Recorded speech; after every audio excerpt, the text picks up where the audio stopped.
Well, hello there. How is everyone? I hope you're all well on this marvellous Mother's Day. Happy Mother's Day, everyone. I know it's Mother's Day in the US and it's also Mother's Day in Australia too. So to all of the mums, whether you're in the US, whether you're in Australia, wherever you are in the world, I want to wish you a happy Mother's Day.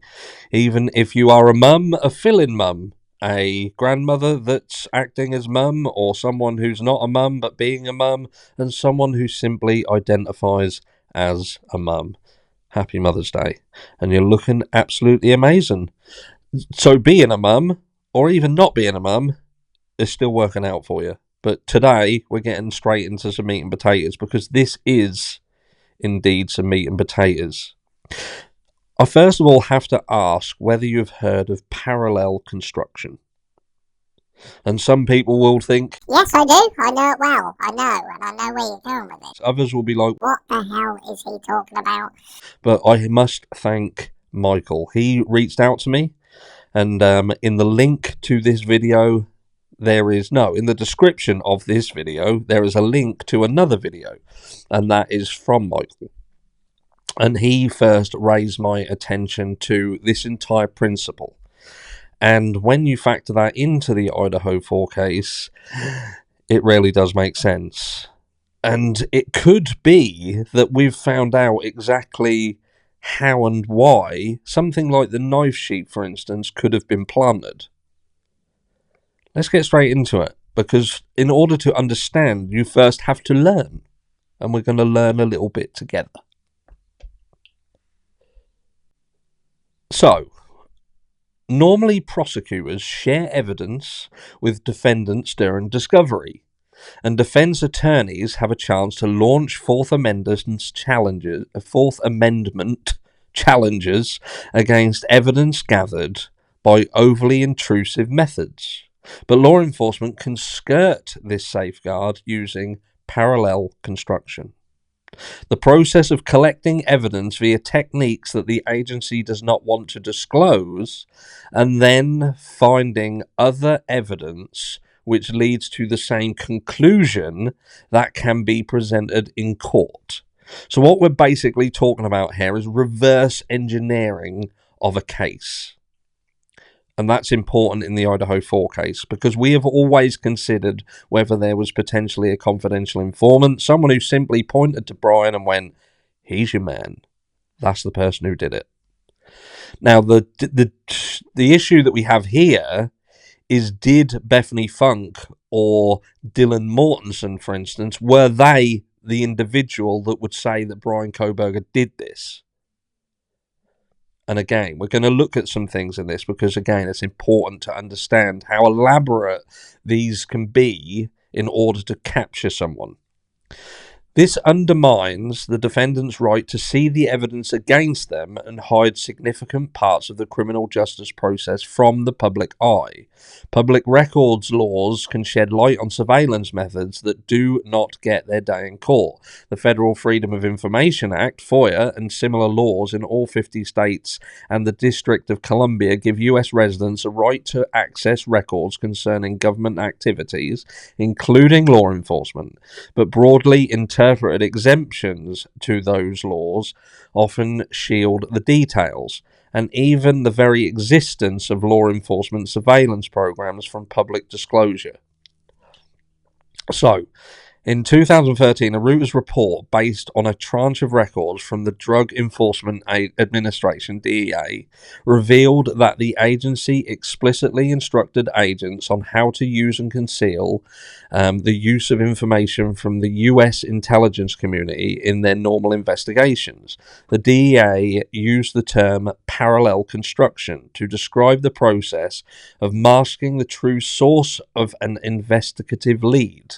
During a criminal investigation, pieces of evidence are chained together, with each piece used to justify the search for the next. Officers then start by using a lead, perhaps a tip from a source, or a conversation overheard on a wiretap, to justify performing a constitutionally protected search of an individual. Evidence from that search might then be used to justify further searches of their property or associates. Parallel construction involves concealing a particular link in the chain by finding or fabricating alternative evidence that leads to the same conclusion. This creates a secondary chain of evidence that runs in parallel to the first. For example, the DEA might receive a tip from an intelligence agency that a person is trafficking drugs. Rather than disclose that tip, it could then surveil the person's car until the target commits a minor traffic violation and use that to justify a search of their vehicle. If agents find drugs, they can prosecute the target without revealing the confidential tip in court. So, for instance, when we saw Bryan Kohberger pulled over, remember in that search, now they could have been watching him and they could have used that, for instance, in order to obtain a DNA sample. For instance, they could have taken it from a door handle or something like that. But point being, misdirection. We do something in order to do something else. We'll go back. So where are we? Justify search of the vehicle. If agents find drugs, they can prosecute the target without revealing the confidential tip in court. The normal remedy for a Fourth Amendment violation during a criminal investigation is suppression of evidence. Generally, any evidence gathered during an illegal search and seizure cannot be used by the prosecution in court. Any evidence that law enforcement would have located but for the illegally obtained evidence, sometimes referred to as fruit the poisonous tree, is also subject to exclusion. Therefore, if parallel construction is used to mask that evidence was gathered in an unconstitutional way, the secondary chain of evidence is likely also subject to suppression. But to launch a Fourth Amendment challenge to a piece of evidence, the defense must know where the evidence came from. If the prosecution creates a secondary evidence chain, to completely mask its actual investigative process, the defendant may never realize that it was subject to an unconstitutional search. Parallel construction thus shields the underlying surveillance methods from legal scrutiny. And what we're going to do here is just look at this as an example. Right, so check this out. So the case of United States versus Alvarez Tejeda sets forth an example of parallel construction. These are the facts that are described by the Ninth Circuit Court of Appeals. So, Ascension Alvarez Tejeda and his girlfriend drove up to a traffic light. As the light turned green, the car in front of them lurched forward, then stalled. Alvarez Tejeda managed to stop in time, but the truck behind him tapped his bumper. As Alvarez Tejeda got out to inspect the damage, two officers pulled up in a police cruiser and arrested the truck driver for drunk driving. The officers got Alvarez Tejeda and his girlfriend to drive to a nearby parking lot, leave the keys in the car, and get into the cruiser for processing. Just then, out of nowhere, someone snuck in their car and drove off with it. As the couple stood by in shock, the police jumped into their cruiser and chased after the car thieves with sirens blaring. The police then returned to the parking lot and told the couple that the thief had gotten away and dropped them off at a local hotel. As Alvarez Tejeda only later learned, this entire scenario was a lie. All of the individuals involved in this incident, including the drunk driver and the car thieves, were actually government agents. Before this incident has ever been planned, the DEA suspected that Alvarez Tejeda was transporting narcotics. Rather than obtain a search warrant based upon probable cause, which the Ninth Circuit Court of Appeals found that they had, the DEA decided to set up this elaborate ruse to hide the ongoing investigation. The Ninth Circuit found this type of ruse to be acceptable from a constitutional standpoint. There's a reason that since there was probable cause to search the vehicle before the staged accident, the subsequent dishonest of the DEA was of no import. which is.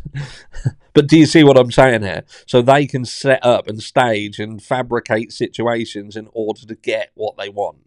And if we flip over, if I get rid of this one and come over to here, we've got a situation here. Look. False evidence, fabricated evidence, forged evidence, fake evidence, or tainted evidence is information created or obtained illegally in order to sway the verdict in a court case.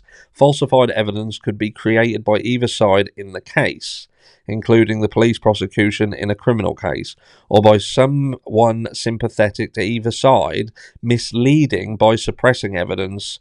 Can also be considered a form of false evidence. We're going to skip through here. Parallel construction is a form of false evidence in which the evidence is truthful, but its origins are untruthfully described. At times, in order to avoid evidence being excluded as inadmissible due to unlawful means of procurement, such as an unlawful search. Apart from the desire for one side or another to succeed or fail in its case, the exact rationale for falsifying evidence can vary.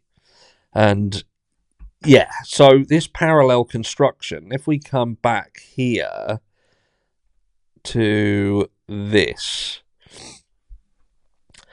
it might be worth coming up with an example that doesn't illustrate an end that may justify precisely the means you describe. In your hypothetical scenario, the system would be working as intended according to many people, because what they've done here, they've played how this works. So the argument here is, if the person's guilty, then does it matter how you get to the guilty verdict? Is it okay to, say, plant a knife sheath in order to start the ball rolling, when, in fact, the knife sheath had nothing to do with the crime?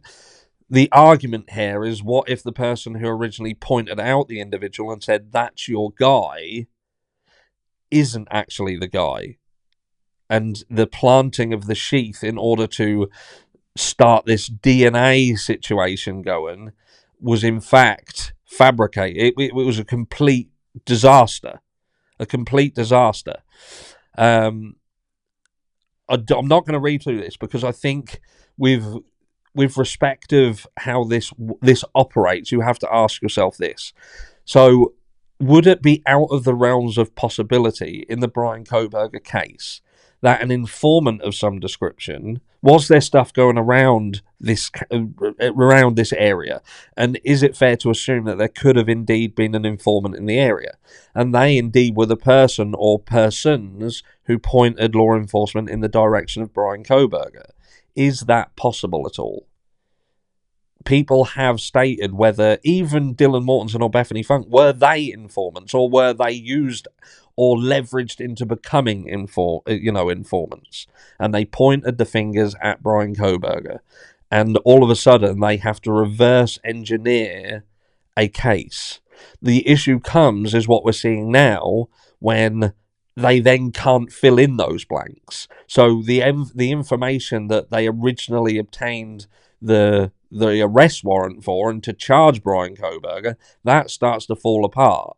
And by now, a year and a half down the line, you would hope that they would have been able to, with this parallel construction, be able to construct parallel the real evidence in order to convict. And it seems that they're struggling to do that.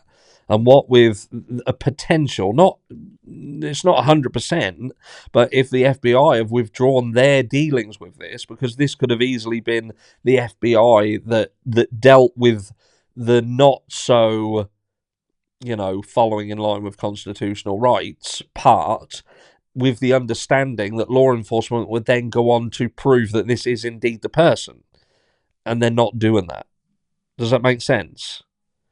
We'll do a live on Tuesday and we'll dig into this situation a bit deeper, and I'll go through all of these. I just want to keep this video a little bit shorter. It's Mother's Day. I want you to have a fantastic day, and we're doing a live tonight talking about the baby reindeer situation.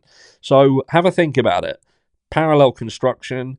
check out the video link in description. That's where the original information was sent to me, and I'd like to thank that person again. I couldn't show the video because there's some Doors music over the video, and I'd be copyright struck. So please do go check that out. Have yourselves an absolutely fantastic day, and for those who are planning on joining me this evening, I will see you then.